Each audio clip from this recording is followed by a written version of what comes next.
చింతల్ బస్తీలా ఈ ఖైరతాబాద్ చింతల్ బస్తీలో నిన్న కూలగొట్టడు ఈ కూల్చివేతల కార్యక్రమాలని స్టార్ట్ చేసిండ్రు ఈ హైడ్రా వాళ్ళు.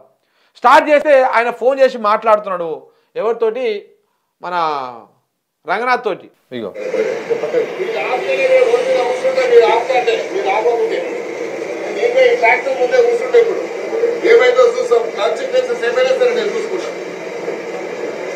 ఎమ్మెల్యే పదమైనా సరే కూర్చుంటే ఇప్పుడే మీరు వెళ్ళకుంటే నా మాట మర్యాద ఏదన్నా కానీ మీరు ఇప్పుడు మాకు నోటీస్ లేకుండా ఎంత చేస్తారు మీరు మా ఏరియాలో?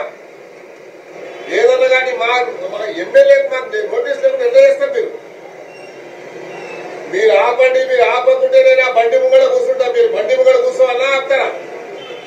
రైట్. ఇట్లా ఆయన రంగనాథ్కి ఫోన్ చేసి, రంగనాథ్కే కదా ఈ ఫోన్ చేసింది, మరి హైడ్రా కమిషనర్ ఆయనకో మరి స్థానికంగా ఉన్నటువంటి అధికారి కౌరు చేసినాం, మొత్తానికి అయితే ఫోన్ చేసిండు.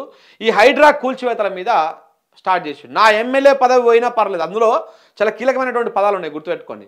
నా ఎమ్మెల్యే పదవి పోయినా పర్వాలేదు, నేను మాత్రం ఈ కూల్చివేతలు కూలగొట్టనియను, నేను ఆపేస్తా అంటున్నాడు. దాంతోపాటు మీరు ఆపకపోతే నేను పోయి ఆడ ఆ జేసీబీ దగ్గర దాని దగ్గర ఆ బుల్డోజర్ ముందు కూర్చుంటా, నేను ల్యాండ్ ఆర్డర్ సమస్య వస్తుంది, ల్యాండ్ ఆర్డర్ సమస్య వస్తే మీ ఇష్టం అని చెప్పేసి చెప్తా ఉన్నాడు. అంటే ప్రభుత్వానికి కాంగ్రెస్ ఎమ్మెల్యే తిరుగుబాటు స్టార్ట్ చేసిండు, రేవంత్ రెడ్డికి తిరుగుబాటు స్టార్ట్ చేసిండు. ఇక్కడ మీకు క్లియర్గా అర్థమైపోతా ఉన్నది.